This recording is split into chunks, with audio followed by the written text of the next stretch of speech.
time. Pinnacle. It's P. Nicole. It's P. Nicole. Hey, what's up, YouTube fam? It's P. Nicole. I'm just sitting up here jamming to my intro. I have to give a huge shout out to Tuck. Please go follow him on TikTok. He laid down the lyrics to my intro, and Obelisk Studios that came up with that phenomenal beat. I'm so blessed and highly favored to have you guys help me put that together.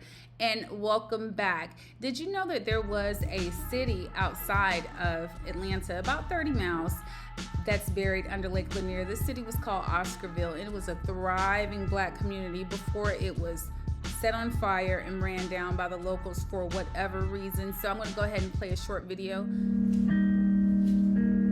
May Crow is buried here at this Gainesville cemetery, but the trail of destruction following her death stretches into the land surrounding Forsyth County, buried beneath these waves of Lake Lanier, where in 1912, nearly every black resident was forced out. That includes people living in an old black town called Oscarville.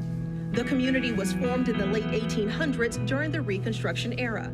There was a very strong community feeling among the blacks. About 300 children that went to some of the schools that were the black schools, and it was closely connected to the churches. Georgia history teacher Lisa Crosby says Oscarville was a thriving black community, full of carpenters, blacksmiths, and bricklayers, but farming was the top trade.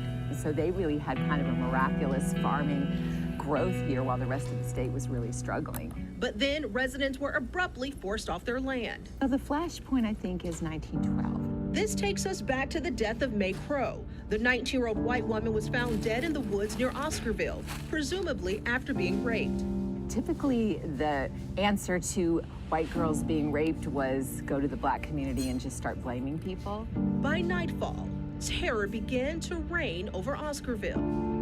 So from there, the rage and hatred in the community, mobs got together and they were called night riders, and they were riding throughout Oscarville and driving out the black community. And the night turned deadly. You know, they were waking up by fires outside, fire bombs thrown in the church. Filmmaker Bob Mackey recaptures those horrific nights in an upcoming television series. Anytime anything happened, guess where everyone would go? To the church. Well, they attacked the church. People were hung, lynched. Mackey's series features stories of direct descendants like George Rucker, who can trace his family back 4 generations to Oscarville.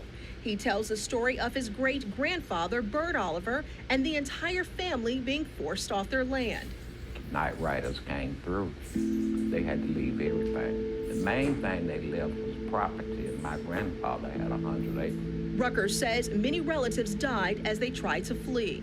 So when they got to the Chattahoochee River, from what I understand, they were told, when the mob got up on the bridge, they were told that they either had to swim or drown. Most of them didn't make it. My grandfather, one of them that did make it, he lost some brothers and sisters. He says his relatives who survived settled in Gainesville.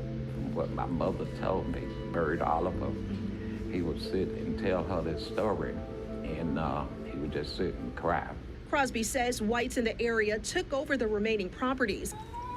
She says Oscarville farmers were specifically skilled in raising poultry, which set the pace for Gainesville eventually becoming poultry capital of the world. You have a farm already going, and you had free land, so you just take it. Rucker says his great-grandfather married his second wife, Beulah, and they built this school that still stands in Gainesville today.